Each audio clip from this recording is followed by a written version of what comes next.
Here we go on CCP 6.2. So, we're dealing with those transformations, okay? The transformations we've got a translation, which remember is a slide. So, they give us, that corresponds to our starting points, okay? And then they tell us what the rule is.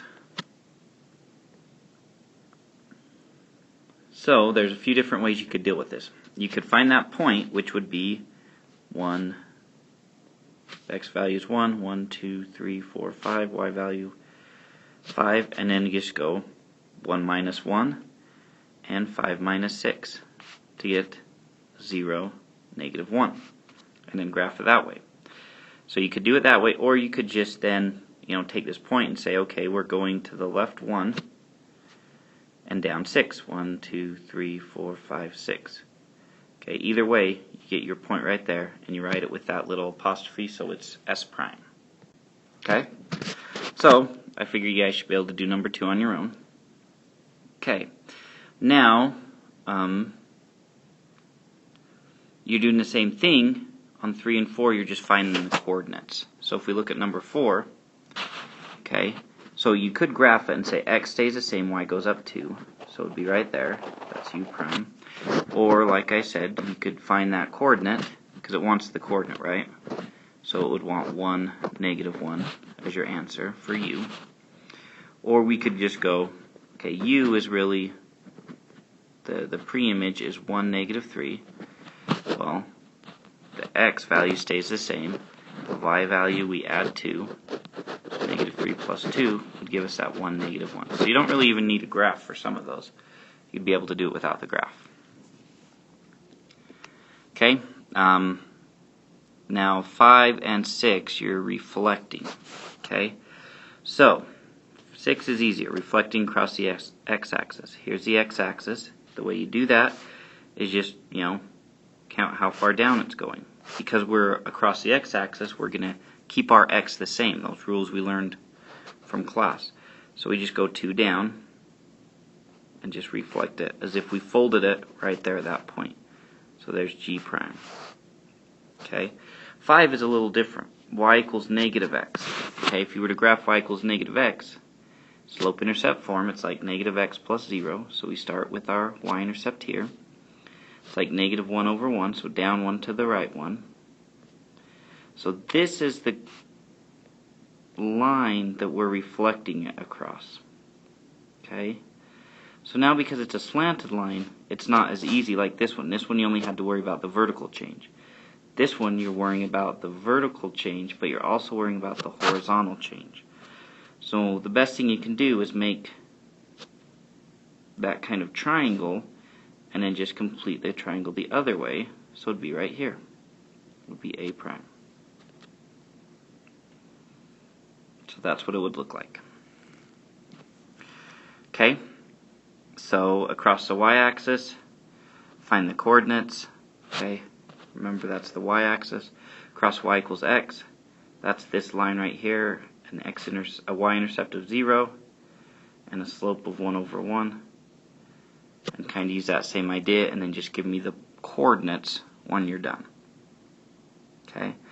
Now with the rotations, you can remember those rules that we had, right?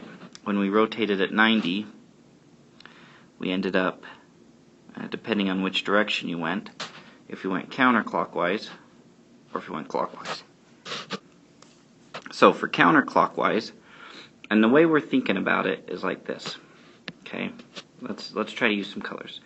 So I've got the y-axis and the x-axis, right? My x value is 5 for this point. My y value is 4. Okay, now I'm going to rotate this clockwise, so this whole section here, it's like we're rotating it down to this section. So basically what was my x-axis becomes my negative y-axis, and what was my y-axis becomes my x-axis. So however far I was moved up on the y is now going here. Okay, so that 4 becomes my x value. And however far out I was on the x-axis now goes down here. So it's 5. And because we're going down, it's negative. Okay? Now if we were going back this other way, your y-axis would be the negative x-axis, and your x-axis would turn into the y-axis. So it would be, you'd have to flip it a negative 4 to 5. So just whichever one's negative is dependent on which way you go. Okay, so we're going to the right, so let me erase all this stuff. So we go out 1, 2, 3, 4, and down 1, 2, 3, 4, 5, right there. That's u prime. Okay, now rotation about 180, you find that point. For g it would be negative 1, 5, and you just change the sign so it would become 1, negative 5 when we're rotating 180 degrees. So we go out 1, down to negative 5. Okay, because we're not moving it once, but twice. So the y-axis stays the y-axis, just becomes negative. The x-axis that started negative becomes the positive x-axis. Okay? So on these other ones, same idea. Okay? I want you guys to try these ones on your own. Just remember, rotating 180, you're just going from positive, positive, positive x, positive y, to negative x, negative y. A rotation of 90 degrees counterclockwise, you're swapping the x and the y, right? The x and y coordinate, they swap. And the y on this case will probably stay the same. But sometimes the negative changes. Alright, so now we're dealing with some triangles. So translation, reflections, and rotations. Okay, so it's the same idea. This time you're just doing 3 points at a time instead of 1 point. Okay, so the translations, that's pretty easy. Each point, on like number 14, you're going to take down 5. I had a little issue there. I'm not sure what happened, but so we're dealing with the triangle. So the x value goes down 5, the y value goes down 5. So the x, we'd go to the left 1, 2, 3, 4, 5, down 1, 2, 3, 4, 5. So there's t prime, right? Because t was 1, 1. Subtracting 5 from each one would get us negative 4 for t prime. So we do the same thing. Now, if you do 1 point, then I could see that t and u are on the same level. It's just u is 2 to the right, and then L is 2 up. So u prime, L prime. I could take it and do it as easy as like that, or I could move this 5 and 5 and this 5 and 5. Okay, now reflections, okay, of cross x equals negative 1. So x equals negative 1 is right here. So now each of these points, we're going to find their distance from this line, and we're going to reflect that over. So for y, it was just 1. So that's y prime. P, it was just 1. P prime. And t was 1, 2, 3, 4. So 1, 2, 3, 4. And then we connect them. Alright? So rotations, same idea. The 180 ones are the easier ones to deal with. So let's do the 90. So we're doing it clockwise this way. So our x value here of 2 for L is going to become our negative y value, right? Because the rule is our x and our y. So L is, if we were thinking about L, it was 2, 1. Well, to rotate it, we switch the x and the y, and because our y is going down instead of up, we make that negative. So I'd now go 1 to the right and 2 down. There's L prime. Okay, for n is 1, 2, 3, 4,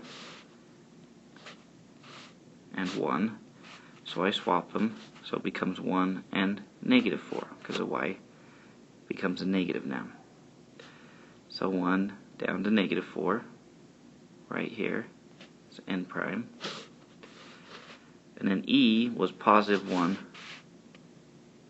positive 4, so it becomes 4, negative 1. So out 4, down 1, right there. And that's E prime. So there's our new one. So if we take this whole thing and just rotate it around, that's what it's going to look like. So having those rules help. Now, writing a rule to describe each transformation. These can be a little bit trickier because you have to decide, is it a translation, a slide? Is it a reflection? Or a rotation? So, if it's facing the same exact direction, it's going to be a translation, a slide. So like looking at 19, notice how our triangle is still the same direction. So we know that we're just moving it. So then that's easy. You start here at your pre-image and go to your image. So V, we have to move it over 1, 2, 3, 4, 5, 6, 7. So we're adding 7. And down 1, 2, 3, 4, 5, 6. So we're subtracting 6. So our rule would be for X, Y. And you really don't have to test it for 1. You can double check. So you go X, Y, then the arrow. Then X, what did we do to it? We added 7. And what did we do to the Y? We subtracted 6. So it would look like that. Okay. Now, if we look at 20, notice that you hopefully can notice that that's a mirror image. Or 22. 22 is also a mirror image. How it's reflected. Okay, so you've got to decide, well, where would that line be if they're reflected? So the way that you do that is you figure out what's the distance here. Okay, 1, 2, 3, 4, 4, and 1, 2, 3, 4, 5, 6, 7, 8. Okay, we'll cut these in half. That would be 2, 2, and 4. So let's move it between them, 2 between them. So 1, 2 would put us right here. That's the same, right? 1, 2. 1, 2, 1, 2. 1, 2, 3, 4. So it's that line right there. So what is that line? It's horizontal, so it's y equals. And it's at -1, so y equals -1. So you can write, reflect at y equals -1. Or you could even go this way, right? X comma y, arrow. And what did we do to the x's? X's stayed the same, but what did the y's do? We times them by that negative. So y becomes negative. All these positive y's jump and become negative. Okay? But they do it a little more. I guess we'd have to do